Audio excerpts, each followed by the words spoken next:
Okay, thank you very much. Thank you all for being here and joining the first cabinet meeting of 2019. It's going to be a very exciting year. I think it's going to be a very good year. Some people think it'll be controversial and tough, and it probably will, but we're going to get a lot done. I think we can work with the Democrats actually and get quite a bit done. And we're looking at infrastructure. We're looking at many things that can happen. I think that both sides want. We just did a very big and very highly touted criminal justice reform bill, and that's a very bipartisan thing, and we finish off the year with that. We had a tremendous year in terms of achievement, whether it's regulation cuts or tax cuts or anything else you can name. So many things we did, judges, including 2 Supreme Court judges, and many federal bench judges. So we've had quite a time, and we're going to have, I think, 6 more years of great success, but I think this coming year is going to be tremendous, actually.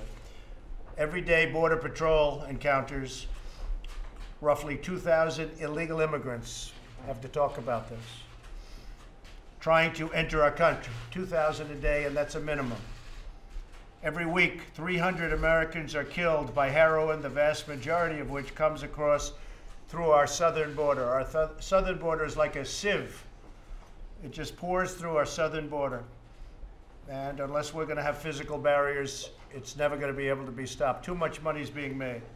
Last month, 20,000 minors were illegally smuggled into the United States.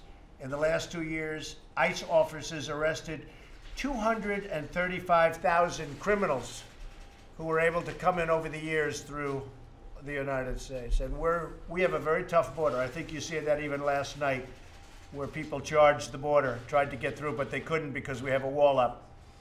And but tear gas was flying, and a lot of things were happening, and I guess for the most part, you've seen it. It's very sad. If they knew they had a physical barrier, if they knew they had a wall, if they knew they had something that's going to stop them, they would have never come up in the first place. When you see children getting sick, they get sick on the trail up. Very sick. It's a terrible journey. It's a horrible journey. You read the things that go on in those caravans. And if they knew they couldn't get through, they wouldn't even start. Another one's forming in Honduras.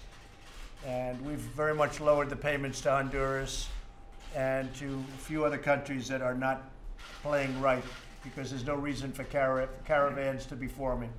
They shouldn't allow it to happen. The United States needs a physical barrier, needs a wall, to stop illegal immigration and to halt deadly inflow of drugs and crime. You have human traffickers. It's a thing that's horrible. Think of it, human trafficking. They kidnap people, they steal people, and they sell people. And because of the internet, one of the bad things that happens with the internet, one of the many bad things, but because of the internet, it's the highest it's ever been in history. And this is a world problem. This isn't a United States situation. This is a world problem. But the southern border is a very, very highly used place by people that do human trafficking. How could it get worse than that? There's a reason why politicians and wealthy people build walls around their houses and their compounds. President Obama recently built a wall around his compound. There's a reason for it, and I don't blame him. We're in a shutdown because Democrats refuse to fund the border security. They try and make it like it's just about the wall, and it is about the wall. I said over the weekend to a number of people that, you know, the wheel, the wall, there are some things that never get old. It's never going to change. The wall is your #1 point of security. If we had a wall, and we will, and by the way, for those that don't know, we don't want to talk about it all the time, but we've done tremendous amounts of renovation of existing walls and fences and brought them back into brand new condition. We've spent a lot of money on it, doing it and doing it properly. So we have a lot of brand new fencing. If you saw last night, they tried to come through a wall area. The wall existed. If it didn't exist, you would have had hundreds of people just flowing into our country. Some of these are criminals. Some of these will split up families by killing people and hurting people very badly. But if we didn't have a form of barrier up last night, you would have had a lot of people, all those people would have been able to come through. We're in the shutdown because of the fact that the Democrats are looking to 2020 They think they're not going to win the election. I guess a lot of signs point to the fact that they're not going to win the election. I hope they're not going to win the election. But they view this as an election point for them. I actually think it's bad politics, but I'm not thinking about the politics. I'm thinking about what's right and what's wrong. And we need a physical barrier. Everything else is bells and whistles. I know more about drones than anybody. I know about every form of safety that you can have. And it's all good, but it's just very minor compared to the power of a wall. All of the people you see coming up, if they knew we actually had a physical presence there, a physical barrier, even when you have the soldiers who have been fantastic, we've had our military. But when you have the military, you have Border Patrol, you have ICE. It doesn't, I mean, it's great to have, but you have 2,000 miles. You have anywhere from 500 to 600 miles where you need the barrier. Some of it we've now completed, as you have seen and as I've told you. But we need barrier because you can't put a soldier every 100 yards. If you had a lot of people, you're going to put them every 100 yards. People are going to go right through. There's nothing you can do about it unless you're willing to build a wall. And walls work. If you look at Israel, I was with Prime Minister Netanyahu, and he threw up his hands. He said, I don't understand why they fight you in a wall. In Israel, as you know, they built a wall. He said 99.9% it works. And it would with us too. It would work almost 100% of the time and would have much less of a problem. And we'd save money, so much money, on a monthly basis. Probably would pay for itself in a month or two because we lose pretty close to $250 billion on illegal immigration. And I would say that it could be on a monthly or a couple of months, it would pay for the wall, pay for what we're talking about. The House, as you know, approved $5.6 billion. And that's a very small price to pay for total security on the southern border. The drugs alone that nobody can even calculate, it's such a big number. The money you'd save just on drugs and helping families where all of this horrible stuff doesn't come through on the southern border, right there you'd save, and you'd save a lot. The new Pelosi bill, and by the way, we're having, I guess they call them the Big Eight, so the Big Eight plus me are meeting in a little while. I think it was going to be 3 o'clock to discuss the border. We have ICE and we have Border Patrol. They're going to make a plea for the wall. They need the wall. They can't do it without the wall. All they can do is add many, many more men and women, but the protection isn't good because you're going to go to a certain area, you don't have the wall, they're going to walk right through. Like the killing that took place a few days ago, the young police officer, great young, beautiful person, great family, just took a picture with his son and his wife for Christmas, and a few hours later he was shot and killed by somebody that just came across the border. Things like that wouldn't happen, or certainly they'd be happening far, far less. Now the Democrats in the bill want $12 billion additional for foreign aid. They want $12 billion more. It's $54.4 billion, which is by itself a lot. But in foreign aid, they want $12 billion over the $54 billion. Think of it. We give $54 billion, a lot of it because they want to give it. They don't even know who they're giving it to. In many cases, people don't even know the name of the country. They know nothing about the country. And yet, so they're going to give $54.4 billion in foreign aid, but they want $12 billion more than that in foreign aid, but they won't approve $5.6 billion for a wall that's going to pay for itself almost on a monthly basis. It's just politics, folks. It's purely politics. So we have a lot of loopholes, whether it's catch and release, the world's most ridiculous loophole. You catch somebody and then you release them. Now what we're doing is we're catching and retaining. The problem is we have to build vast fields of rooms and places for these people to stay that we're catching, and it's physically not possible, nor is it possible even cost-wise. But we're catching and retaining. You have the lottery system, the visa lottery system, where we bring people into our country based on a lottery. We want to end all of this nonsense, the visa lottery system, so they pick them out of a jar. We want to pick people to come into our country on the basis of merit and talent, so that all of the companies that are moving in, we have large numbers of companies, many, many companies, more than we've seen in many years.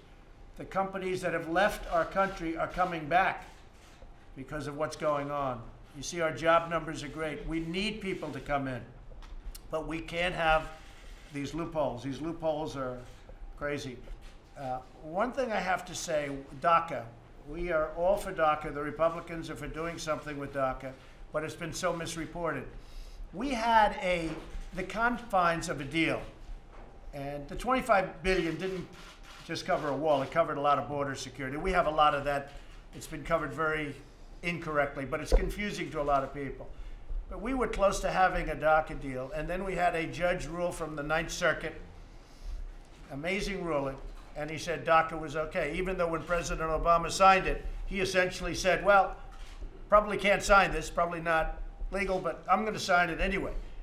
And so everybody thought that it was going to be easily overturned by the judge, and the judge amazingly ruled in favor of that signing, even though President Obama didn't think it was going to hold up, as he signed it. He said it. Go back and check. And then you had it upheld in the Ninth Circuit on appeal, and now it's going to the Supreme Court of the United States. We had a deal pretty close to being done, and a lot of people say I backed away from that deal. I didn't back away. The minute the judge overruled the case and they allowed DACA, they didn't talk to us about, and I don't blame them, they didn't answer the calls. They said, well, we're not going to prove that. We won the case. Why should we make a deal with DACA? I think it's going to be overturned in the United States Supreme Court, and I think it's going to be overwhelmingly overturned. I mean, nobody thinks that should have happened. We think it was a fluke, and it was a disgraceful situation that a judge ruled the way the judge ruled. But we think it's going to be overturned. It's now going, as you probably heard 2 weeks ago, it's now going. It will be in the United States Supreme Court. So if we win that case, and I say this for all to hear, we'll be easily able to make a deal on DACA and the wall as a combination. But until we win that case, they don't want to really talk about DACA, although they should, because there are those that don't want to allow DACA. I happen to think that we can do something with DACA. Mike agrees, other people agree, some people don't. So I think they're foolish if they don't want to make a deal with DACA, because if we get overridden, that means everybody that's been here has to leave the country. So there are a lot of things going on.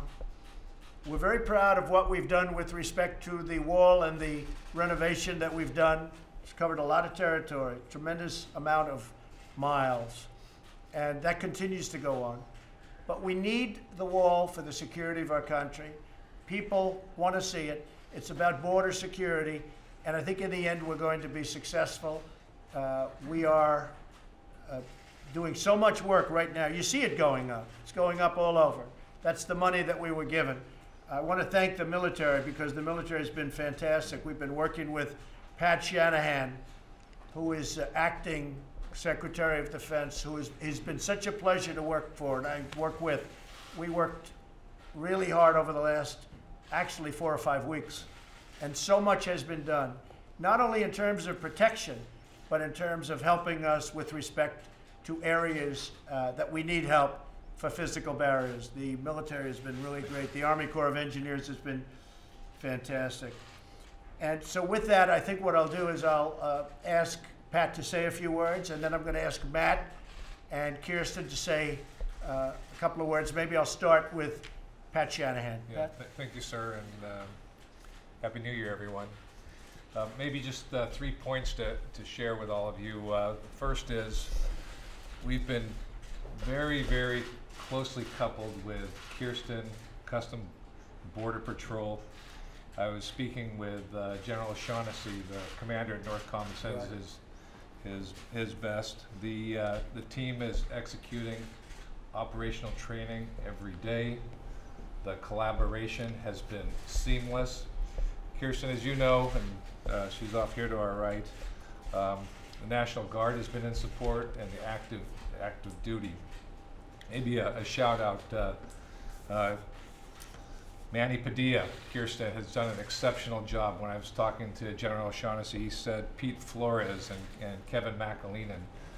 We've just had exceptional interaction. The second is, and you highlighted it, restoration of the fences, building out of additional mileage for the wall. The Army Corps of Engineers is dialed in on doing this cost effectively, quickly, and with the right amount of urgency as to where we can build additional stand-up walls quickly and then get after the threat. The threat is real. The risks are real. We need to control our borders. And maybe the third piece I would share with you is that we're doing additional planning to strengthen the support that we're providing to Kirsten and her team. Well, your people have been fantastic, and you've headed it up, and I have to say they really have done a great job. And again, we want to finish it, we want to complete it, because you can't have a partial wall, because people come through the area that's not built, but the areas that are built, nobody's getting through. You can't get through unless you're a world-class pole vaulter in the Olympic team. It's very hard to get through. Very few people are able to get through. And you have done really, in particular, you have done a fantastic job. And while we're on you, as you know, I just got back from Iraq. We had a fantastic meeting with the generals and the Syria situation. I mean, I'm the only person in the history of our country that could really decimate ISIS, say we're bringing the troops back home over a period of time. I never said so quickly, but over a period of time. But everybody gives me credit for decimating ISIS. So we do that, and we say we're going to bring the troops back home where they belong. I've been campaigning on that for a long time before I won a big part of my campaign. I want to bring our troops back from the endless wars. We have endless wars. They're going on for 19 years in the area. But I'm going to bring them home from Syria. So I'm the only one that can do that and get bad publicity. They say, he's bringing them home. Because let me tell you, when I took over Syria, they were supposed to be there for 3 to 4 months, Pat, and they ended up being there for 5 years. So that's a little bit different than you thought, but they were supposed to be there for a short period of time. They've been there for a long time, and we have done a real job, but we are continuing to fight. We never let anybody down, and it was a lot of misinterpretation, but I think you'll see at the end that's working out. We're bringing our troops back home, and we're doing things that are very exciting, very exciting, that I can't talk about, that I don't want to talk about. They're very exciting. A lot of great people understood it. Lindsey Graham understood it, some others understood it. But what we're doing is the right thing to do. And in many respects, it's very exciting because I like winning. When I took over Syria, Syria was a mess. It was riddled, I think you could say this better than anybody, it was riddled with ISIS. And now everybody says it's down to 1% of the land. And sometimes you could even say less. 1%. The place was a mess. It was terrible. But we also have to have other countries fighting ISIS. You know, we're helping by doing this. People say Russia and Iran, we're helping them. Everything we do over there helps them. They don't like seeing us leave because we're knocking out ISIS. Let them fight ISIS too. We're spending all of this money. I want to spend money in our country. But we've had a tremendous success in Syria.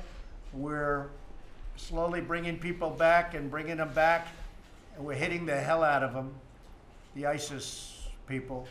And we are doing something that, frankly, if I would have told you 2 years ago when we first came into office that we would have had that kind of a success, nobody would have believed it. They would have said you're exaggerating. It's not possible.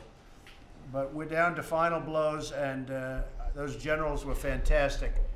When we met with the generals in Iraq, they were really fantastic. They really know their business. So we have a lot of exciting things to talk about militarily. We've had a lot of victories. I just got a great letter from Kim Jong-un, and those few people that I've shown this letter to, they've never written letters like that.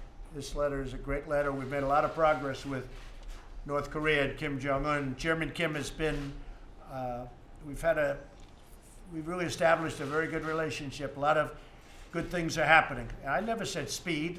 Look, it's been this way for 80 plus years. We had our meeting 6 months ago in Singapore. We'll probably now have another meeting. He'd like to meet, I like to meet, but we've established a very good relationship. We're given no credit for it. You know, frankly, if this administration didn't take place, if another administration came in instead of this administration, namely Mike and myself and the group around this table, you'd be at war right now. You'd be having a nice big fat war in Asia, and it wouldn't be pleasant. And instead of that, we're getting along fine. I'm not in any rush. I don't have to rush. All I know is there's no rockets, there's no testing. In fact, I watched last night PBS. I haven't seen it in a while, PBS. And I just noticed, you know, I was in the White House all by myself for 6, 7 days. It was very lonely. My family was down in Florida. They were all, I said, stay there and enjoy yourself. But I felt I should be here just in case people wanted to come and negotiate the border security. But I have to say that I was watching PBS and they really covered it accurately. They said that in Chairman Kim's speech, he really wants to get together. He wants to denuclearize, and a lot of good things are happening. They covered it very, very nicely. I was surprised based on everything I've heard about him. I'll have to start watching PBS much more. But they covered it very accurately, and I actually put a quote out last night about what they said, but that was very accurate. They really do want to do something. Now, does that mean it's going to be done? Who knows? Who knows? Deals are deals. You never know. But I tell you, we've established a very good relationship with North Korea. That was going to be a war. That could have been a World War III, to be honest with you, because that would have, a lot of people would have had to get involved in that all over Asia, and then it spreads beyond Asia. And instead, we have somebody that I really think wants to get onto economic development and making a lot of success and money, frankly, for his country, because North Korea has tremendous potential. And we'll help them out too. But North Korea has tremendous economic potential. And so I look forward to our meeting with Chairman Kim. We'll set that up. We'll be setting it up in the not too distant future.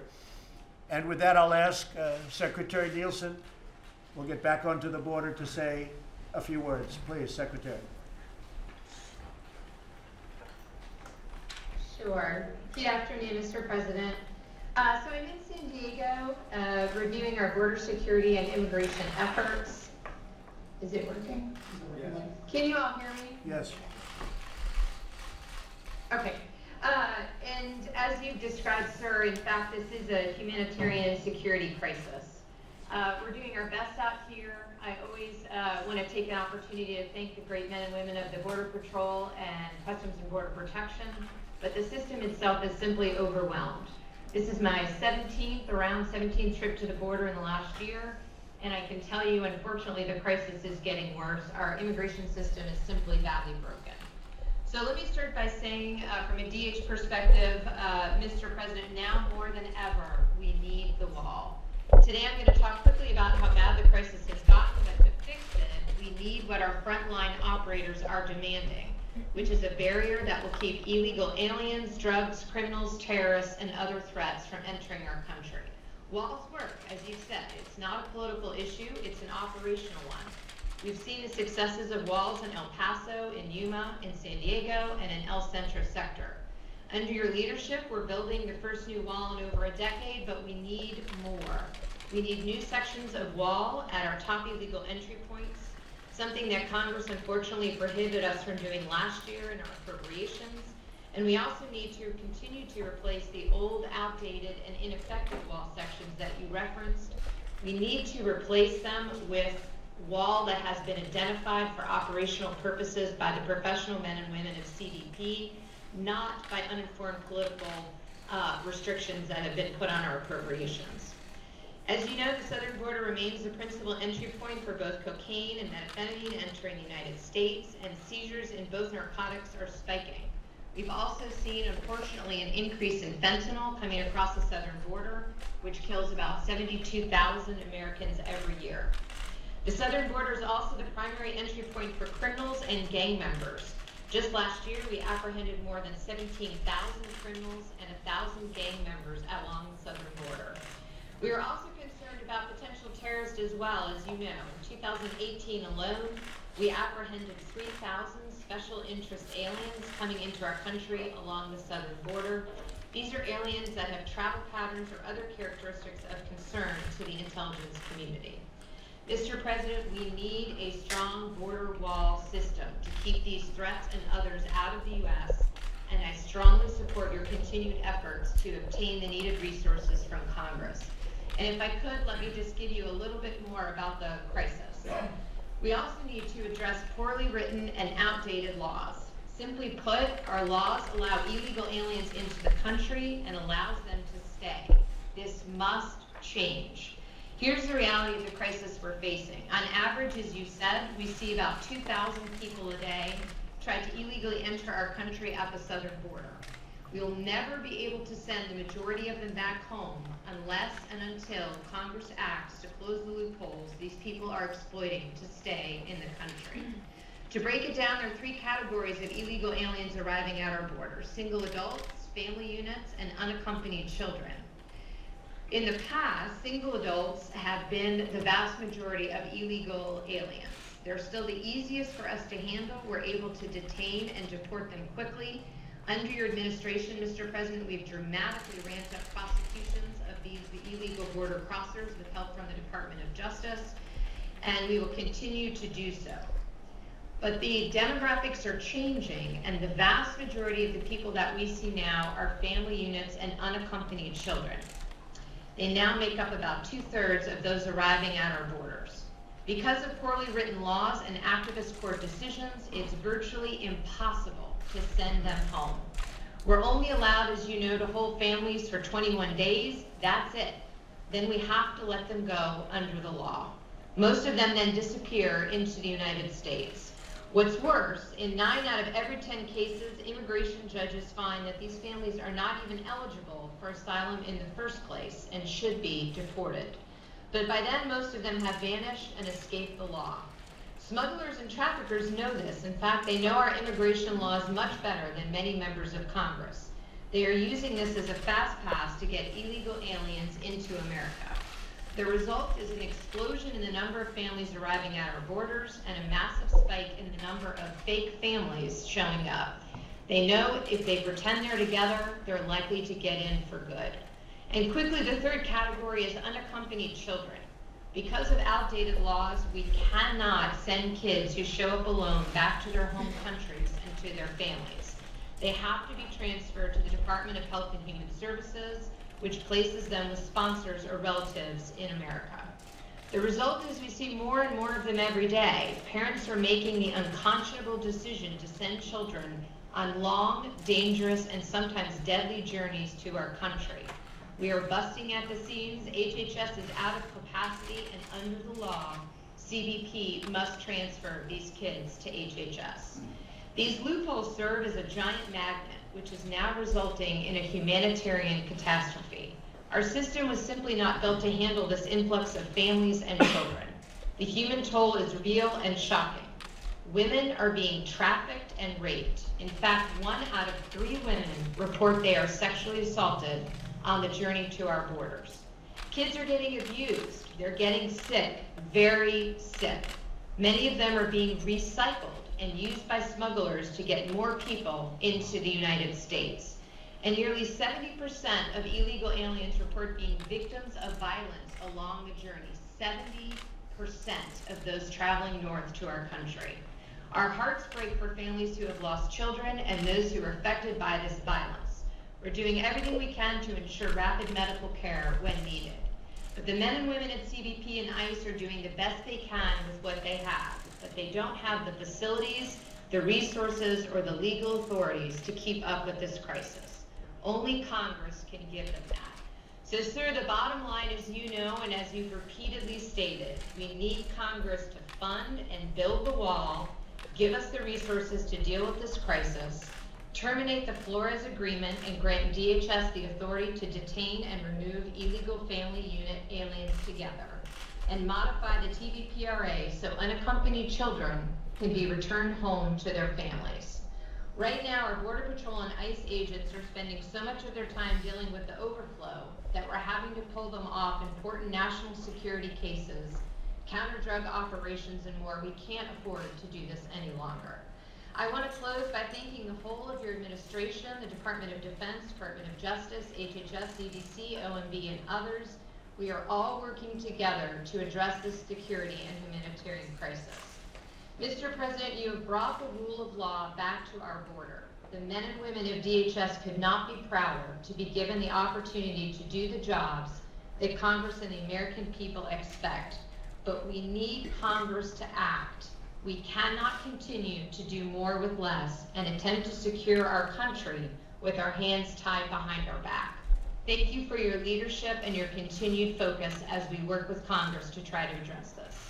Thank you very much. It's a really fantastic presentation. I appreciate it.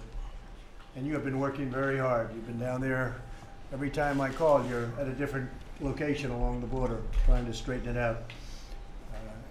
If we had a wall or a barrier that was not penetrable, you wouldn't have people making that journey. And I think we could say that, Kirsten, if we had the wall, people wouldn't even bother making the journey, because the journey is tremendously dangerous, horribly dangerous. And children are getting sick. They're being accosted. You heard what the Secretary said about all of the crime and rape and everything else that takes place during that horrible journey. If they thought they couldn't get in, they wouldn't be making the journey. And again, we want people coming into our country. We need people to come into our country, but they have to do it through the system. They have to do it legally. And we want people coming that can help our country, where it can be based on merit and achievement, people that are going to help the companies that are coming into our country, which are so many. So I want to thank you, Secretary. That was a great presentation. Thank you very much. We really appreciate it. Acting Attorney General Matt Whitaker, please. Sir, Mr. President, I will start by highlighting the fact that you stayed in Washington, D.C. over the holidays, giving up Christmas with your family, New Year's with your family, trying to bring an end to this shutdown and security to our southern border, while some members of Congress went on vacation and ignored the problem. You have demonstrated your dedication to delivering on this critical issue for our country and for the American people, but Congress has to act. They have to fund the wall. It is undeniable that a border wall improves the security of our southern border. A wall would reduce the flow of drugs, gangs like the violent MS-13, and criminals across our border, like you highlighted the brave officer who was a legal immigrant who was murdered by an illegal immigrant in California. It would reduce the incentives for individuals who attempt to enter illegally and restore integrity to our immigration system. Also, we need Congress, as Secretary Nielsen pointed out, to close the loopholes in our immigration laws. Not only do the loopholes in our laws frustrate DHS's ability to enforce our immigration laws, including the TVPRA and the judicial rulings that prevent DHS from detaining family units together, but these loopholes overwhelmingly contribute to a substantial number of meritless cases languishing in our immigration courts. During the shutdown and afterwards, the Department of Justice will continue to do everything within our power to support both DHS in its critical mission and address illegality at the border. Illegality will not go unchecked. We will continue to prosecute aliens for committing immigration-related crimes like illegal re-entry and illegal entry, which are at record levels for prosecution currently in your administration, and we will never let up. We will continue these efforts targeting transnational organized crime and criminal gangs like MS-13. The immigration courts are working. We have been completing cases at levels we haven't seen in years. We have over 400 immigration judges on board, and we are hiring more. And we are restoring the rule of law to our immigration court system. We will continue to do everything we can, and we are seeing tremendous progress, but the number of cases originating from the border are overwhelming the system. We will continue to defend our actions, your administration's actions, in federal court as well. This administration has taken strong action to restore legality to our immigration system, but advocates continue to try to frustrate us in federal courts. We will prevail. And finally, and I cannot stress this more, that we need Congress to act. to show up, to negotiate with you, and to solve these challenges that our country faces. The Department of Justice will work every day to support this administration, to support DHS, to support HHS, but we need Congress to do something instead of just going on vacation and avoiding the issue. We need Congress to fund the wall, fund the government, and close the loopholes in our laws. If Congress wants to have catch and release at the border and more drugs, gangs, and crime to come into our country, it can continue to refuse to provide the funds that we need to build the wall, and it can continue to refuse to close the loopholes in our immigration laws. That is the choice, sir. That's great, Matt, and thank you very much. So true. And you mentioned one thing about courts, and I know you're hiring judges, but we're one of the only countries that anybody knows of where if you step 1 foot into our country, you now have a court case. Other countries, you step a foot and they say, get out. They put you out, or worse. With our country, if you're able to put a foot onto our land, basically that's what catch and release is, or even beyond that. But now you end up with lawyers and judges and things, it's so ridiculous. This is the system that we have, and nobody pointed it out until we came along. So you end up in a court case to tell somebody, normally it's like, hey, you're on our land, we don't want you, and you have to come through legally, get out. No, we catch, we do paperwork, we bring them to court. You can never have enough judges because you're talking about thousands, tens of thousands of people. You end up in trials, but the trials don't take place because what they have to do, because it's impossible to hold all of this. This is by law. This is by these idiotic laws given to us by, largely by the Democrats, mostly by the Democrats, that we can change in 1 hour if people got together. So we end up with court cases for people that just happen to step a foot on our land. You can't take care of that. You're talking tens of thousands. I think we have close to 800,000 pending lawsuits. And what happens, these people disappear into the United States, never to show up for their case, which ends up coming back in about 3 years, 4 years, 5 years, and even longer. It is the most ridiculous system. We should be able to say, sorry, you can't come in. You have to come in legally. End. That's your court case. What we have done with asylum and all of this, we're trying to be the nicest people on earth, and it's destroying our country. And I think, honestly, if I didn't come along, nobody would even be talking about it, and it would be just as bad. But our country gets eaten alive by what's happening at our southern border. So we've got to do something about it, and we're doing it now, and that's what we're doing. And one of the things we can do is the wall, because we won't have problems. It'll take care of a large number of the problems. Even the changing of some of the laws won't be nearly as important, because a lot of people won't come up because they know they can't get through, and if they do come up, they can't get through. One of the other things I'd like to mention is I had a very successful meeting about a month ago with President Xi in Argentina, president of China. And he and I had a meeting that was going to be 45 minutes. It lasted close to 4 hours.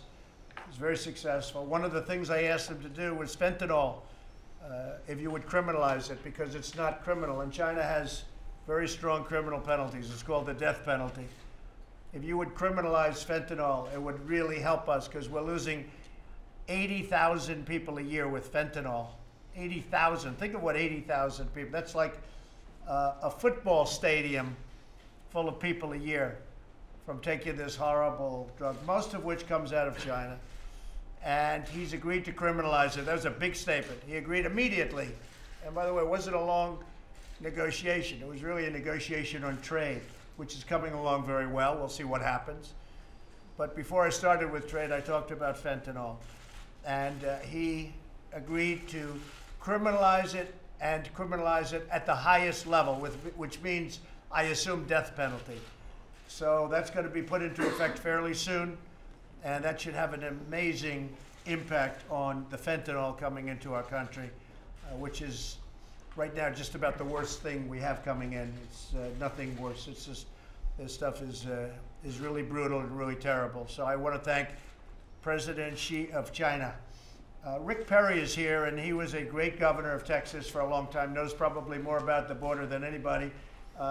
this is a little unexpected, but I see you here, Rick. I'd like to have your feelings on the barriers that we have to put up. I know you feel very strongly about it, and you know the area very well. I think, Mr. President, your focus on this is really important. While I was the governor, I tried with very poor results to get the previous administration to recognize the lack of support that the state of Texas was getting, and we ran numerous operations along the border. Mr. Vice President, you as the governor, we talked about it at Governor Association meetings about the challenge that we had with that 1,200-mile border. 2/3 of the border is, of course, with Texas and Mexico, and the United States and Mexico. But the challenge has always been the lack of support from Washington, D.C. To have a chief executive finally recognize that it's going to take Washington acting to address this issue is really heartening from my perspective, having basically been ignored for those 8 years as I was the governor in the previous administration.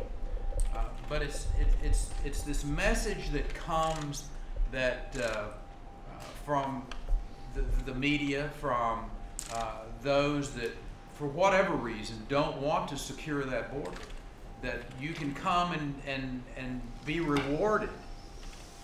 That's got to stop.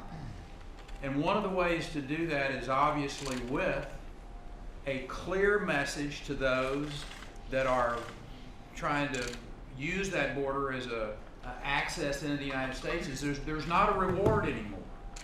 Don't come. When the summertime gets here, the humanitarian issue here, Mr. President, that all too often doesn't get talked about.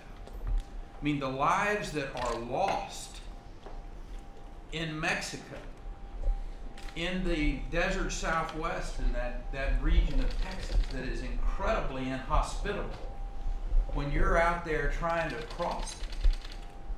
I mean, that's the heart-rending side of the story, Mr. President, that you're trying to address here. And, I know here over the course of the last couple of weeks, there's been some stories about young people who lost their lives, a couple of young people who lost their lives, and our hearts go out for them. But what about the literally hundreds of people who have died trying to cross that border because of the incentive that people have given them, all of these different incentives to come and penetrate that border? And you're standing up and saying, don't come. Don't put your family in jeopardy. I'd personally like to see the media really get, focused on those stories about what you're doing to stop that type of danger and frankly hostility to these individuals. Building that border security is the most powerful message that we can send. But the most powerful message is from the Chief Executive of the United States standing up and saying, Congress, you got a responsibility, a duty to protect and defend the people of this country. I'm sitting here ready to negotiate with you. I'm sitting here ready to find a solution to deal with this horrendous condition that we find in this country. All they need to do is come and sit down with you, Mr. President. I know where your heart is. I know where the people around this table's heart is. We're ready to find a solution to this issue of illegal immigration, of drug trafficking, of potential terrorist activity along that southern border. And we've got the expertise. All we need is the will from Congress to come, and we'll be more than happy to partner up with them and find a solution to this. That's really great. Thank you very much. And they'll be here, I guess, at 3 o'clock. So we'll see what happens. We'll see what comes of it. I have to say that it would be a lot easier if I never took up this issue, if I just left it the way it was, where people stream into the country, and we've had tremendous difficulties. You look at the numbers, you look at the crimes, you look at what we do, what we're doing now. We're taking out thousands and thousands of people that are in, as an example, MS-13, the gang. It's a brutal gang, a vicious gang. They love using knives because they're far more painful than guns. And what they do to people is incredible. And we're moving them out by the thousands. People don't talk about that. We're moving them out by the thousands. They came here over years, and they've taken over towns in Long Island and other places. They're bad people. And we're doing tremendous, we're doing big numbers. They don't like Donald Trump, I can tell you that. They don't like me at all, and that's just fine. That's the way I want it. But MS-13 and other gangs, we're getting them out. And ICE and Border Patrol, these people have done an incredible job. They are going to be making the presentation at 3 o'clock to the folks coming up from Congress. But I have to tell you, it'd be a lot easier if I didn't do anything, if I just sat and enjoyed the presidency like a lot of other people have done, and don't bring up the southern border, and don't talk about all of the problems that were taking place at the southern border that nobody wanted to discuss. The fact that people would just flow in like it was water, and a lot of things happened. They'd stay in. Look, when you hear, I've been hearing 11 million, I've been hearing 12 million, I've been hearing 35 million. For years, we've been hearing the same numbers. You've been hearing the same numbers. I used to hear 11 million all the time. Would always stay right at 11. I said, does it ever increase or go down? No, it's 11. Nobody knows. It's probably 30, 35 million people. They would flow in mostly from the southern border. They'd come in, and nobody would talk about it. Nobody would do anything about it. And a lot of problems were caused, including problems to our educational systems, to our hospital systems, to so many different things that we have, and tremendous damage was done. So it would have been a lot easier for me to sit back and just let it continue, but it was out of control. And our strong economy makes it even more difficult because people come up because our country is doing better by far than any other country in the world from an economic standpoint. We're the talk of the world. And we had a little glitch in the stock market last month, but it's still up, I guess, around 30% from the time I got elected. And it's going to go up once we settle trade issues. And once a couple of other things happen, it's going to go up. It's got a long way to go, tremendous amount to go. The trade deals we're making are fantastic for our country, fantastic. Whether it's China, Mexico, Canada, South Korea. We started negotiations with Japan. They're all one-way streets. They were bad for our country, good for their countries. We're changing that. Pat's working so hard on the military. We were taken advantage of by so many countries on our military. We're providing all they want, and they're not helping us. They're not doing anything toward helping us monetarily. It's disgraceful. I've been saying it for years, disgraceful. We're giving military protection to countries that are very wealthy, and they're not doing anything for us. You can call them allies if you want, and we have some great allies, but a lot of our allies were taking advantage of our taxpayers in our country. We can't let that happen. And Pat Shanahan agrees with that, and he's agreed with that for a long time. So, and that was very important to me. I couldn't get other people to understand it. They couldn't understand it. They didn't get what I was saying. So, a lot of great things are happening. It's a lot easier if I did nothing, and we just kept going away, but eventually, at some point, really bad stuff would take place. So we're very proud of the job we're doing. I'm very proud of the people around this table. I'd like to, we're talking about the migration coming up, and just if Alex Azar, who's been doing a fantastic job getting drug prices down, we're almost ready to make that big final push where they're going to see something, Alex.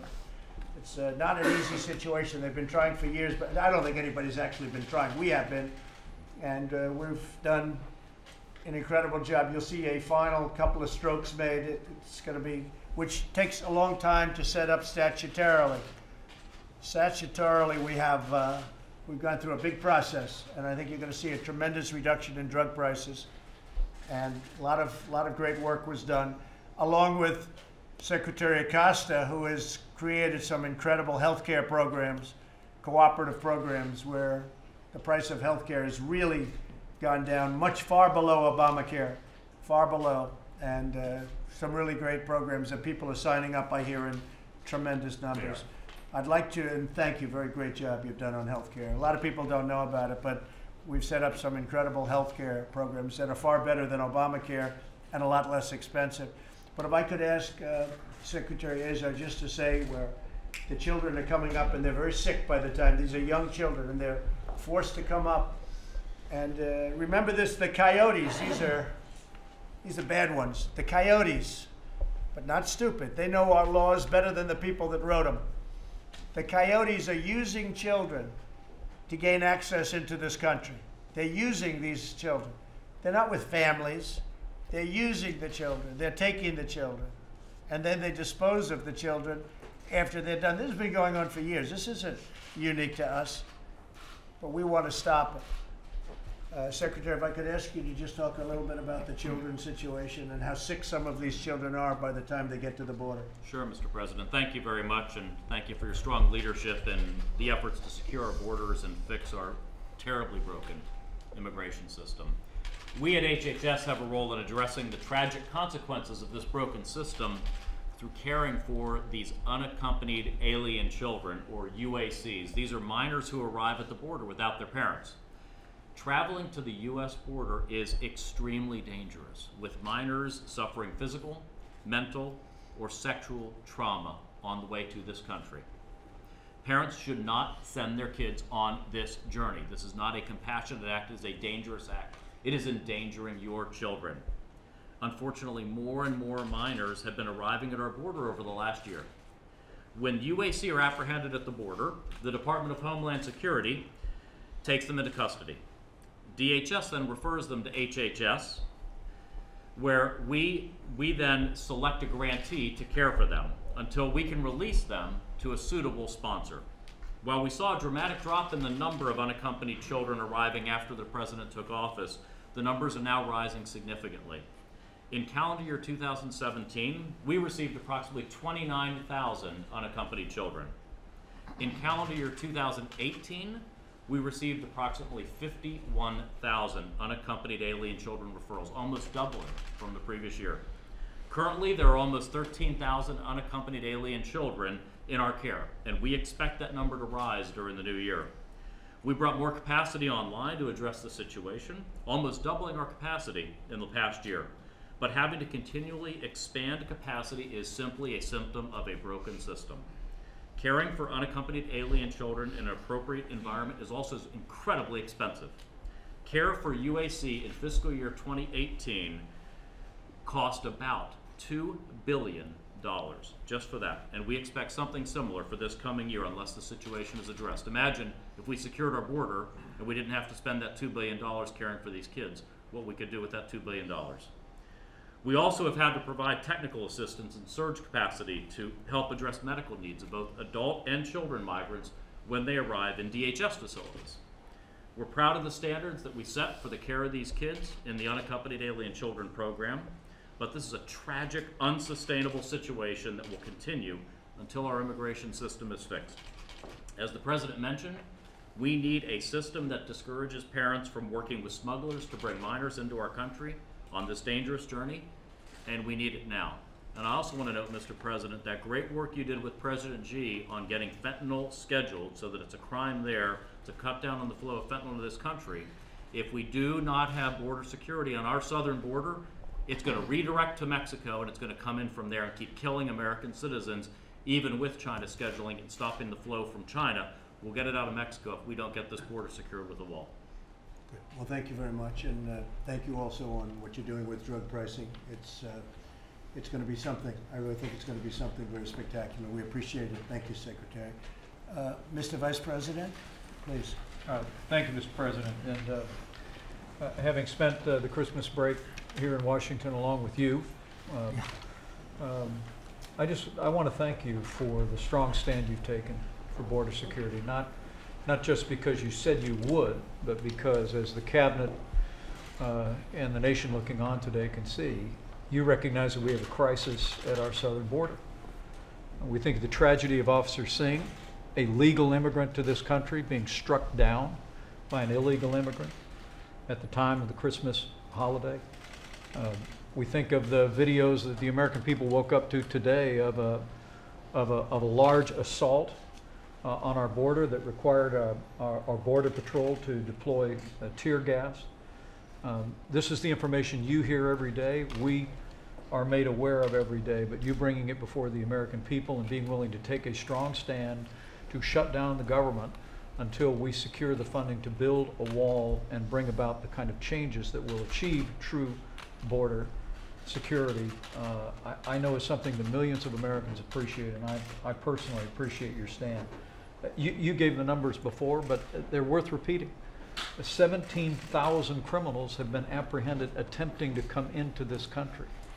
Since this administration took office, 235,000 criminal illegal aliens have been apprehended by Immigration and Customs Enforcement in this country. We think about the tragedy along the border that the secretaries both spoke about today, but we think of the human cost to the American people and our society by not addressing this issue in a meaningful way. Mr. President, you directed our entire team to reach out to Democrats in the Congress. We met several times before Christmas, and Mick Mulvaney and I traveled and we met with Leader Schumer, and there we presented a good faith offer to resolve this issue, to achieve a principled compromise, only to find out days after Christmas that the Democrats had stopped negotiations altogether. They're coming here today at your invitation. Our sincere hope is that, confronted with these facts and with the information that we will review again today, is that Democrats on Capitol Hill will join Republicans and will join in your call to achieve real border security. And as you said yesterday, we're ready to deal.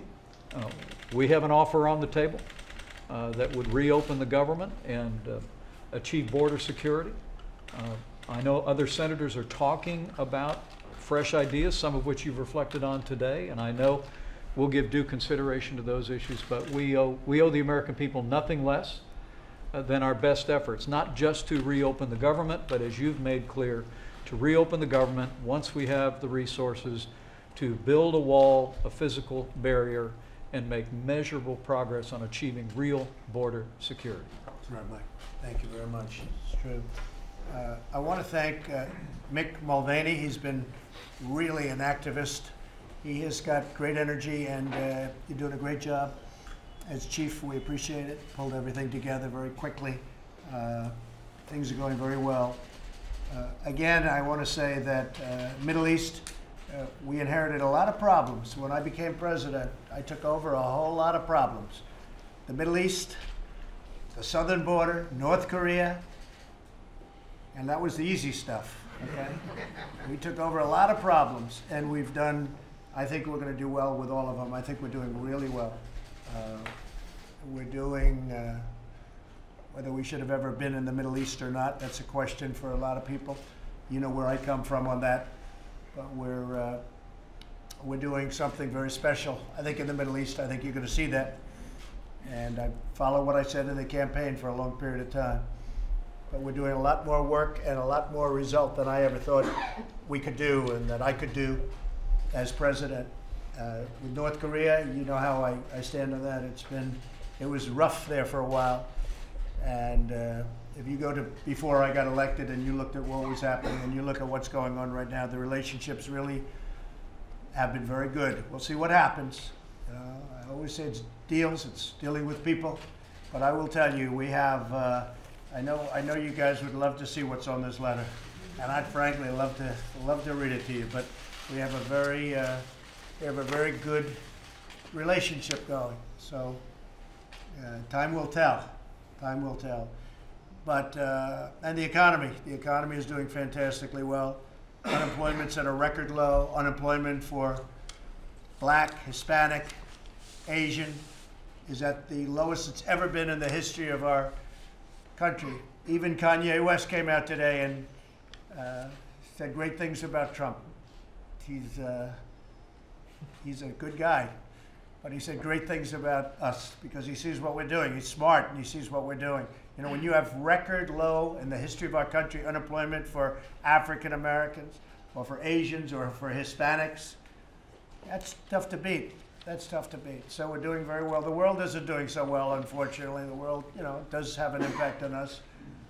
China's gotten hit hard, and other places have been hit hard. Europe is not doing too well, but they'll come back. We have to do what we have to do. But we are doing well. We are doing very well. So I want to thank everybody very much. I want to thank the cabinet. We'll stay around for a little while and talk about some other issues. Great job. Thank you very much to everybody. And thank you to the media. Thank you very much. I was lonely over the weekend and over the last, I was in Washington hoping that we'd see a little action. I'd get a call and say, let's get together and let's work hard. But they chose Hawaii over Washington. And we're going to see. I really believe that they want to do something. And what Mike said is true. There's been a lot of good discussions going on. And Jared has been working very hard. And some of the talent we have around this table has been, even though they're not on that issue, they've been working hard. They have a lot of friends in Congress, on both sides of Congress. And we actually have a lot of good discussions going on. I think that the Democrats want to see something happen. And I can tell you, I know that the Republicans want to see happen. But you can't have border security without the wall. You can't have border security without a very strong barrier. Call it anything you want, that doesn't matter. But it's got to be very powerful. It's got to be very strong. Something that people cannot just walk through. You have that, many of the problems that we've spoken about today will totally disappear. Even some of the laws that we have to have changed. We have to have changed right now because they come into the country. We have to have laws once they enter. And nobody's going to be able to enter when we do it the way we're doing it. So we've made a lot of progress on the wall, a lot of progress on the renovations. Much of that is finished. And we just gave out a large, Secretary Nielsen, we just gave out, and we're in the process of giving out additional large contracts for many miles, 115 miles of wall in a very important area, as I said to you over the weekend. And I just appreciate everybody coming. It's our country had a lot of problems when I was elected, and we have a lot less problems now. And I think a lot of the big ones, we're in the process of getting them solved. The southern border would be one, but we have a lot of others too. And we're in the process of solving problems that a lot of people thought were not solvable. And the easiest way when you don't have a problem that you think is not solvable, don't do anything. Just sit back and enjoy the presidency. But I can't do that. I want to get them solved for the country because we have a long way to go. This country has a great future with tremendous potential. We have a long way to go. And we want to solve the problems, not just sit back and enjoy the presidency. So thank you all very much for coming. We appreciate it. Thank you. Thank you, Mr. President, and Happy New Year. I want to ask you a few questions. Most notably, is there a number below $5 billion that you might be willing to accept in order to reopen the government and get this thing moving forward? Well, I'd rather not say it.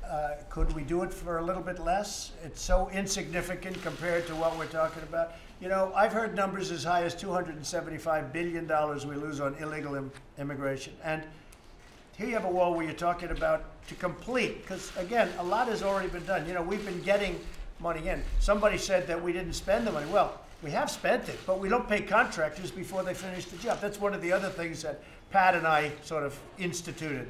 We like to have people do the work. So if we're building a wall, we're paying as they build it. We pay it when it's finished. So they do a good job. This way, if they don't do a good job, we don't pay them. So not all of the money has been paid, but the money has been used. So maybe you guys can remember that when you say that I haven't spent the money. We spent the money. We want to finish it up. The $5.6 billion approved by the House is such a small amount compared to the level of the problem. When you see that the Democrats want to give away $12 billion extra, and we're giving away $54 billion in foreign aid.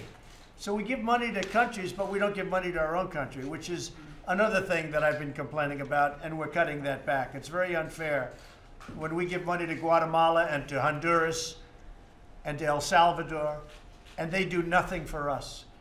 When we give money to Pakistan, $1.3 billion, I ended that. A lot of people don't know it, because they haven't been fair to us. We want to have a great relationship with Pakistan, but they house the enemy, they take care of the enemy. We just can't do that.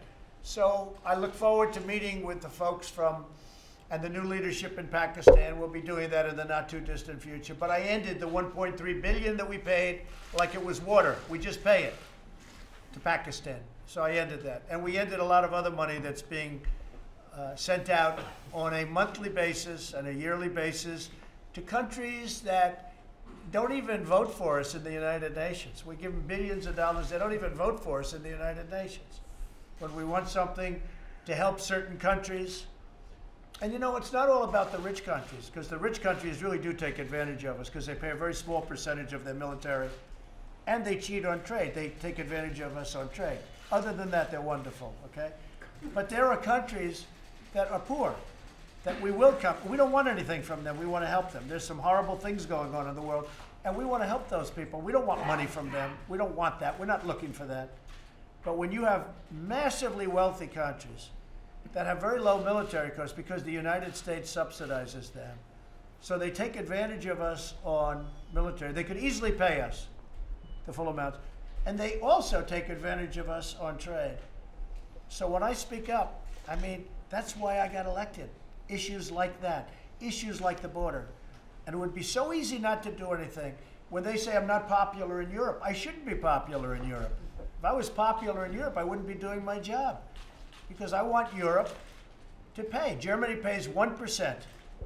They should be paying 4%. They're paying 1%. They should be paying even more than that. Other countries pay a small percentage of what they should be paying. So, you know, when I say, I'm sorry, folks, you have to pay up, I shouldn't be popular in Europe. They do a poll. I was at 88%, and now I'm at, you know, very low number. In Europe, I don't care about Europe. I'm not elected by Europeans. I'm elected by Americans and by American taxpayers, frankly. So, you know, I think my relationship, I will tell you, with the leaders of Europe is very good. A lot of them don't even understand how they got away with it for so many years. I'll say to Angela, and I'll say to many of the other leaders, I'm friends with all of them, I'll say, how did this ever happen? And they sort of go like, I can't believe it either. They can't believe it. You know why? Because they had presidents and other people within administrations in the past that allowed them to get away. Like some of them would say, well, no one ever asked us to pay. We have negotiations going on with numerous countries right now to pay a lot of money to the United States for what we're doing for them. I wouldn't say they're thrilled, because they've had many, many years where they didn't have to pay. So now they're going to have to pay. And if that makes me unpopular in those countries, that's okay. But we're doing tremendous service to those countries, and they should at least respect us. They didn't respect us, and that was the problem. Go ahead. Thank you. You treat me so nicely, I have to give him a second. No, I appreciate it, Mr. President. I want to follow up. Maybe the military has an angle here, or a possible... They have no angle. I know the angles. I know every angle. No, they have no angle. The military, under past leadership, including for many years, was taken advantage of by other countries. Allies and not allies. They were taken advantage of. And our country has to be respected. We're not respected when we do that. When we're taking, when horrible things are happening on trade, where we have barriers put up, where we have tariffs put on, and we open our country up, we just open it up, where cars are sent into our country with virtually no tax, no nothing, and yet they won't accept our cars. When cars are sent in and they pay no tax, but we're expected to pay 25, 40, 50%, and we pay nothing. I'll be honest with you, it's just not in my DNA. I don't know how people allowed that, in my position, allowed these things to happen. And we're not allowing it to happen anymore. I could be the most popular person in Europe. I could run for any office if I wanted to, but I don't want to. I want people to treat us fairly, and they're not. And it's not, there's no angles. There's no angles. There's nothing to do. You know, when a country sends us 200 soldiers to Iraq, or sends us 100 soldiers from a big country to Syria or to Afghanistan, and then they tell me 100 times, oh, we sent you soldiers, we sent you soldiers. And that's 1/100th of the money that they're taking advantage of. They're just doing that to make me happy, or to make past presidents happy. I've heard past presidents, well, they're involved in the Afghanistan war because they sent us 100 soldiers. And yet, it's costing us billions and billions of dollars. I mean, I could give you an example where I get along very well with India and Prime Minister Modi, but he's constantly telling me he built a library in Afghanistan. Okay, a library. That's like, you know what that is? That's like 5 hours of what we spend. And he tells it, and he's very smart. And we're supposed to say, oh, thank you for the library. I don't know who's using it in Afghanistan, but one of those things. Well, I don't like being taken advantage of. What other countries have done for the last long period of time is give us some soldiers and then talk about it like it's the end of the world, and we're subsidizing their militaries by billions and billions and billions of dollars, many, many, many times what those soldiers cost that country. Did you hear about the Mitt Romney op-ed? What's your reaction to it if you heard about it? He wrote an op-ed. Well, I wish Mitt could be more of a team player. You know, I'm surprised he did it this quickly. I was expecting something, but I was surprised he did it this quickly. And, you know, look, I endorsed him. He thanked me very profusely. It was very nice. But I am surprised because we've done a lot. And he actually says it. I read his op-ed. He said it. You know, he agrees, and I don't think he would be able, I don't think anybody would have been able to do the tax cuts like I did. We got the greatest tax cuts ever. We got Anwar approved in the tax cuts. We got rid of the individual mandate, which essentially is repeal and replace of Obamacare, because that case from Texas should win in the Supreme Court. I mean, it only was kept, Obamacare. It was only kept because of the individual mandate. Now that that's gone, I don't know how you can possibly keep it. So that's repeal and replace. John McCain voted against it. You know, after campaigning for many years, John McCain voted against it. He went thumbs down, and that was the end of that. For many years, it was repeal and replace, and then at 2 o'clock in the morning, he went thumbs down. So I'm a very flexible guy. We were part of that lawsuit, as you know. And a great judge, highly respected from Texas, said the individual mandate's out. That means that we should win at the Supreme Court, where this case will go. Now, when we do, we will sit down with the Democrats and we will come up with great health care. Far better. Far better. We'll have everything included. We'll have everything included. Far better, because Obamacare is too expensive. The premiums are way too high, and the deductibles don't exist. I mean, the deductibles, you can't even use it. The deductible's so high, unless you get hit by a tractor, you can't even use it. Nobody's ever seen anything like it. The deductibles are so high. Obamacare is a tremendous failure.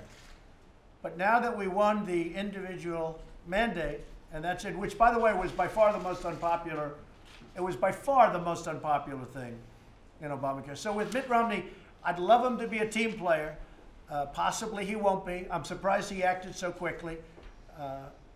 I gave him an endorsement. I was happy that he won. In Utah, I have great popularity in Utah. I love the people of Utah. I did something for them that nobody else would have done. That has to do with their parks, as you know. That was a big day, a big thing. And we did that for a very special person who is now going to be retiring after 42 years. You know who I'm talking about. Our great friend, our great senator, who's really a spectacular man. And also for Mike Lee, who really pressed it very hard. So Orrin Hatch and Mike Lee. And the people of Utah really appreciate what I did for them. Mr. President. Hundreds and hundreds of miles of park that they'll be able to now use as opposed to not. And so I was surprised at Mitt Romney, but I just hope he's going to be a team player. And if he's a team player, that'll be great. I will say this.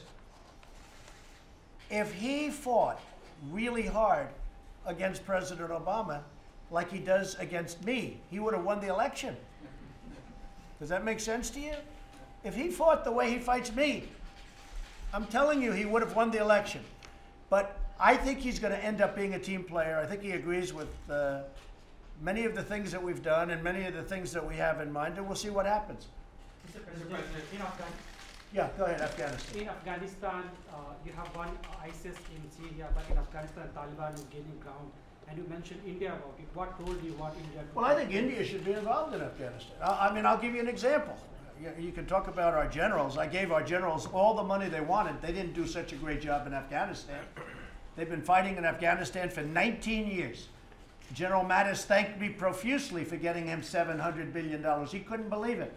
General Mattis thanked me even more the following year when I got him $716 billion. He couldn't believe it because our military was depleted. Now we're rebuilding our military. We're getting, in fact, Pat was very responsible for a lot of the orders for the new F-35 fighter jets and F-18s and all of the things we're doing, including ships and missiles and everything. But General Mattis was so thrilled. But what's he done for me? How has he done in Afghanistan? Not too good. Not too good. I'm not happy with what he's done in Afghanistan, and I shouldn't be happy. But he was very happy. He was very thankful when I got him $700 billion, and then the following year, $716 billion. So, I mean, I wish him well. I hope he does well. But as you know, President Obama fired him, and essentially so did I. I want results. So India's goals to be more security related, or? We're going to do something that's right. We are talking to the Taliban. We're talking to a lot of different people. But here's the thing, because you mentioned India. India is there. Russia is there. Russia used to be the Soviet Union. Afghanistan made it Russia because they went bankrupt fighting in Afghanistan, Russia. So you take a look at other countries. Pakistan is there. They should be fighting. But Russia should be fighting. The reason Russia was in Afghanistan was because terrorists were going into Russia. They were right to be there. The problem is it was a tough fight. And literally they went bankrupt. They went into being called Russia again as opposed to the Soviet Union. You know, a lot of these places you're reading about now are no longer part of Russia because of Afghanistan. But why isn't Russia there? Why isn't India there? Why isn't Pakistan there? Why are we there? We're 6,000 miles away. But I don't mind. We want to help our people. We want to help other nations. You do have terrorists, mostly Taliban, but ISIS. I mean, I'll give you an example. So Taliban is our enemy. ISIS is our enemy. We have an area that I brought up with our generals 4 or 5 weeks ago where Taliban is here, ISIS is here, and they're fighting each other. I said, why don't you let them fight? Why are we getting in the middle of it? I said, let them fight. They're both our enemies. Let them fight. Sir, we want to do it. They go in and they end up fighting both of them. It's the craziest thing I've ever seen. I think I would have been a good general, but who knows? But you know what? These are two enemies that are fighting against each other, and we end up going in and fighting. And what are we doing? But I say this, India, great relationship with Prime Minister Modi. He's a great gentleman and a great man, and he's done a fantastic job. He's brought the country together. India, Russia, you look at some of the satellite countries that are extremely wealthy with oil surrounding. I mean, I spoke to some of them.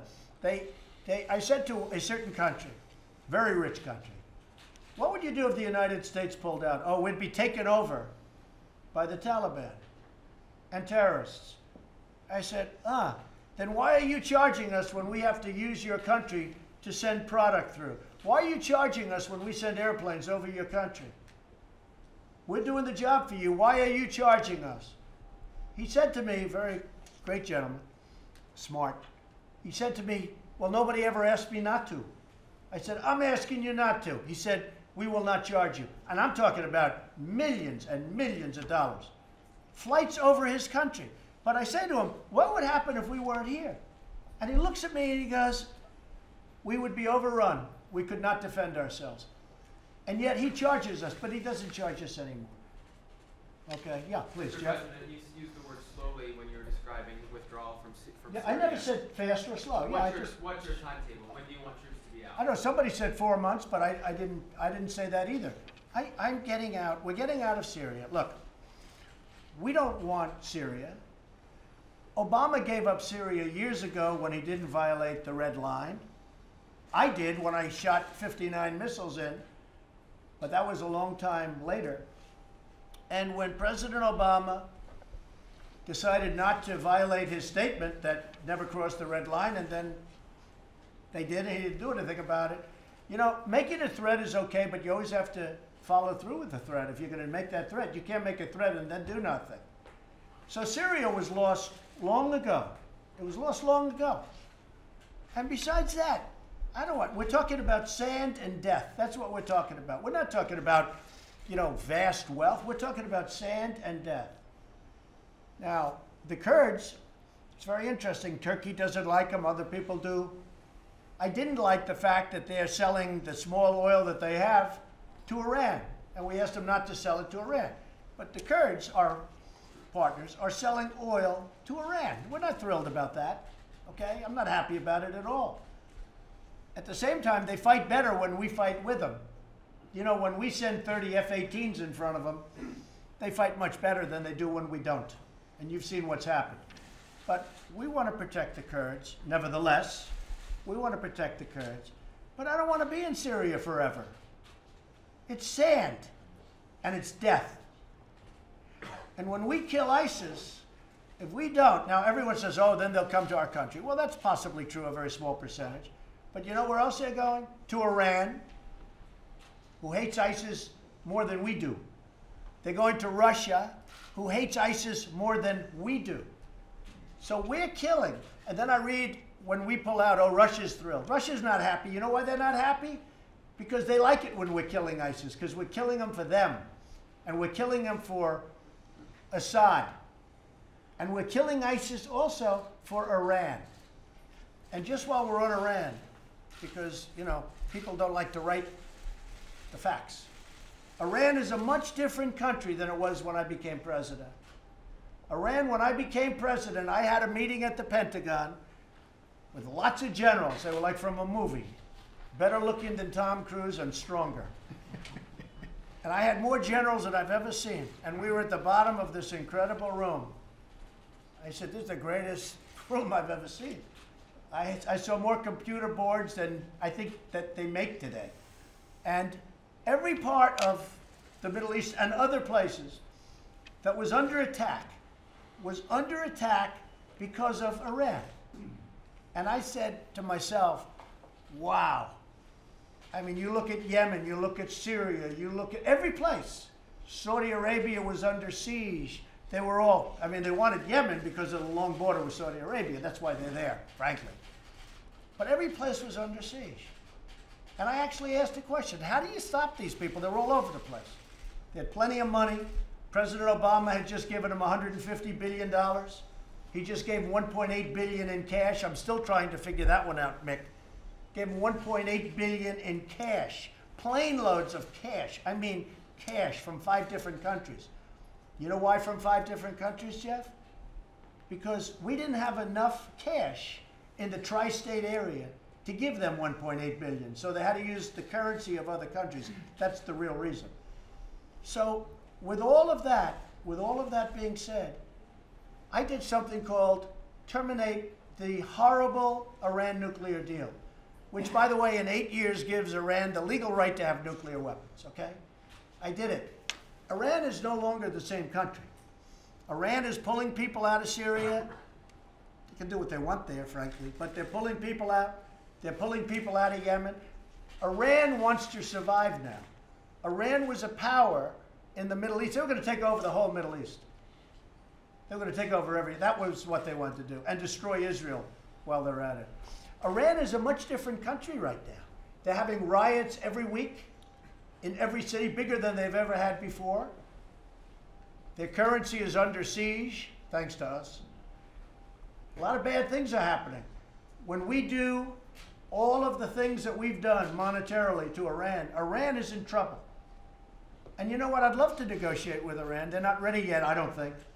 But they will be.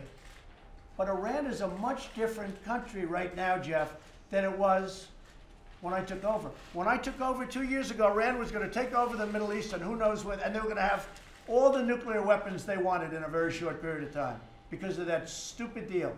When I terminated that deal and then did what I had to do, Iran is a much different country today than it was 19 months ago. That I can tell you. You just say, though, on the timetable for withdrawing troops, do you think it's... I think it's just over a period of time, but we're withdrawing. But we're hitting them. We're hitting them very hard. When I met with the generals in in Iraq. I said to a couple of the generals, I said, why didn't you do this before? He said, sir, our commanders were telling us what to do. I said, well, don't you tell them? No, sir, we take orders. And they do. You know, they're great soldiers. They listen. I do it differently. I sat around, and after a few minutes, they listened up, and they said, this is what we should do. But we were supposed to be out of Syria many years ago. If you remember, we went to Syria for some spot hits. And that was 5 years ago, and we never left. I don't want to be in Syria. I go to Walter Reed Hospital, and I see soldiers that are so badly injured and hurt. I don't want that. I don't want it. And I want to rebuild our country. And I want to spend money on our military without depleting it every day. I want to spend money on our country. And that's what's happening. And our military is getting really strong. I mean, I could tell you stories when I first got here about our military that I don't even want to talk about. I don't even want to talk about. And one of the things I've told the secretary and other people, we do these reports on our military. Some IG goes over there, who mostly appointed by President Obama, but we'll have ours too. And he goes over there, and they do a report telling every single thing that's happening, and they release it to the public. What kind of stuff is this? We're fighting wars, and they're doing reports and releasing it to the public. Now, the public means the enemy. The enemy reads those reports. They study every line of it. Those reports should be private reports. Let them do a report. But they should be private reports and be locked up, and if a member of Congress wants to see it, he can go in and read it. But for these reports, criticizing every single thing, and even in some cases saying good, perhaps, but for these reports to be leased, to give it out, essentially, forget about the public, give it out to the enemy, is insane. And I don't want it to happen anymore, Mr. Secretary. You understand that. We'll look at the reports. Nobody more critical of, hey, it's not my fault. I didn't put us there. But we're getting out, and we're getting out smart, and we're winning. We're winning, okay? But just to answer your question, over a period of time, I never said I'm getting out tomorrow. I said we're pulling our soldiers out, and they will be pulled back in Syria, and that we're getting out of Syria. Yeah, absolutely. But we're getting out very powerfully. Yes, ma'am. President, would you accept anything less than $2.5 billion? No, not 2.5. No, we're asking for 5.6. And, you know, somebody said 2.5. No, look, this is national security we're talking about. You know, just like we talk about the military, just like we're talking about Syria or Afghanistan or all these different places. I mean, we spend in Afghanistan more in 1 month than what we're talking about for the wall. Think of that, okay? That's another way. We spend in Afghanistan more money than most countries spend, except a few. Okay, it's ridiculous. What I'm talking about is the $5.6 billion that the House approved. And I have to tell you, the House was very impressive. They stepped up, and they went in, and they approved. And I'm not holding Nancy to this, but she said, you'll never get the Republicans to vote for it. I never saw anything so beautiful in my life. That spurred them on. The spirit they had. And I'd like Mitt Romney to join in that spirit, because, you know, we're doing some great things. We don't need another Democrat. And you know what? I want the Democrats to join in it too. The $5.6 billion is such a small number. Literally, it's a month. It's 1 month in Afghanistan, and we're talking about national security. This isn't just a border. This is national security. This is health and wellness. This is everything. So does that mean nothing below 5.6 billion? Well, we're going to see. Look, let's see. Maybe they have an idea. And I talk also DACA. But I just think that we're better off waiting for the Supreme Court. If the Supreme Court rules that President Obama was wrong, which they should, because, by the way, if he was right, then I've been given tremendous power. Can you imagine me having that power? Wouldn't that be scary? Right? No, if President Obama is allowed to do what he did on DACA, then I'm allowed to do whatever I want to do on things that, you know, probably a president, as he said, probably a president doesn't have the right to do. So how long do you think the government's going to stay partially shut down? Could be a long time, or it could be quickly. Could be a long time. It's too important a subject to walk away from.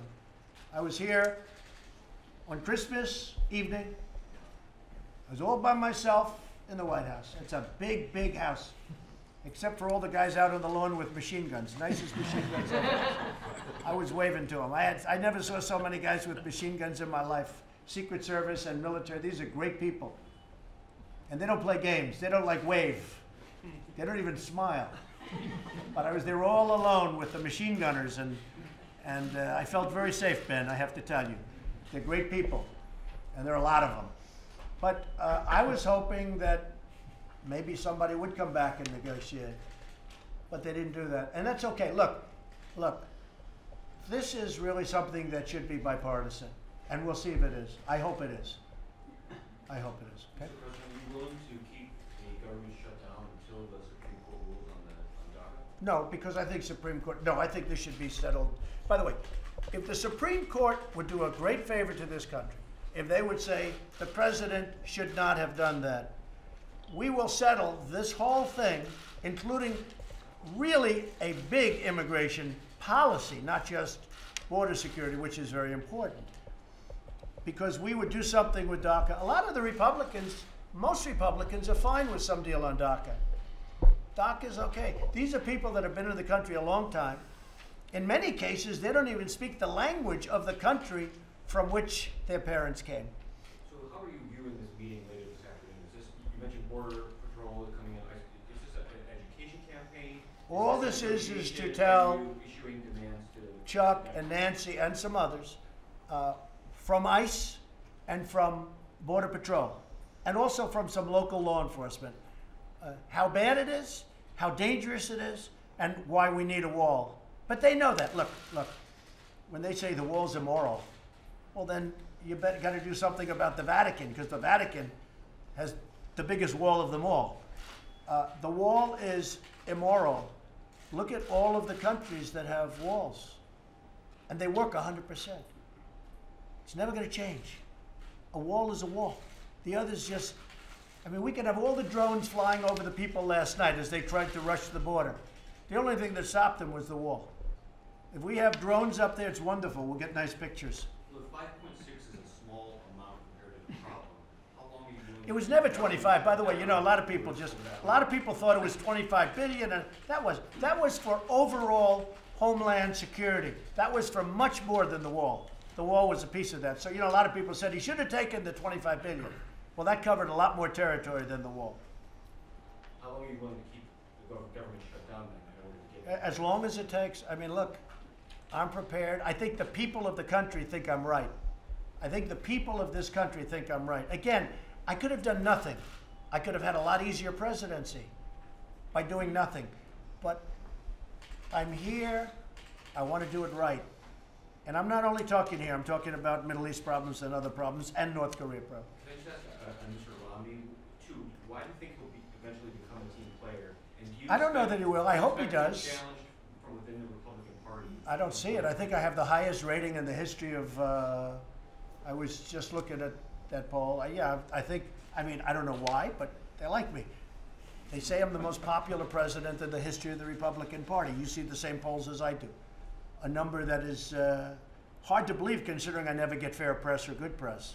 How do I have these numbers and I get bad press? Because people see the job we're doing. People see the gasoline is way down. And the reason it's way down is because I called up some of the OPEC people. I say, don't do it. You know, if you look back a few months, gasoline was at $83 a barrel. That was going to be bad.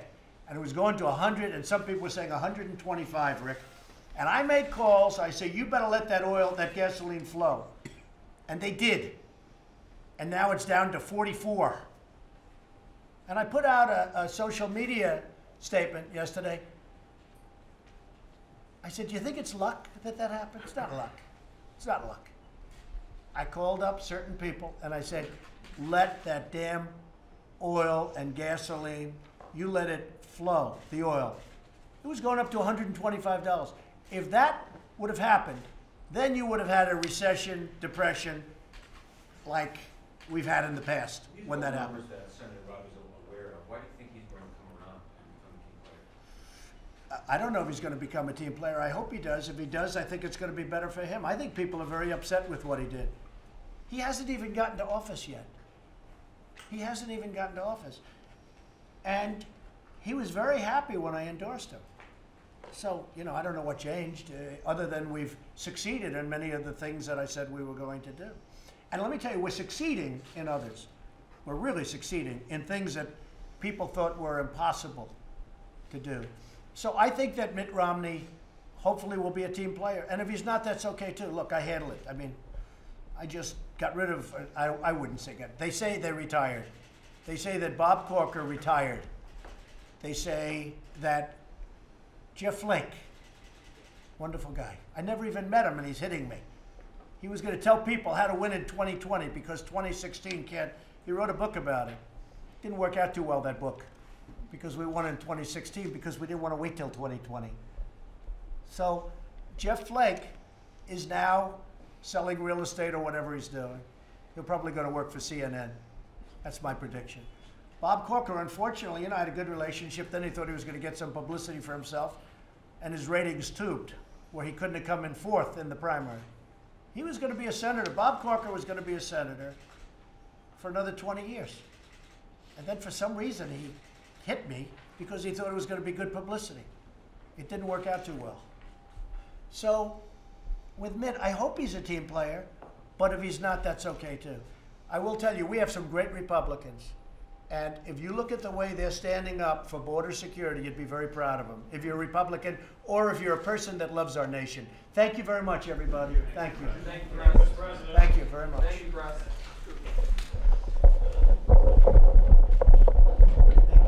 Thank you, Jeff.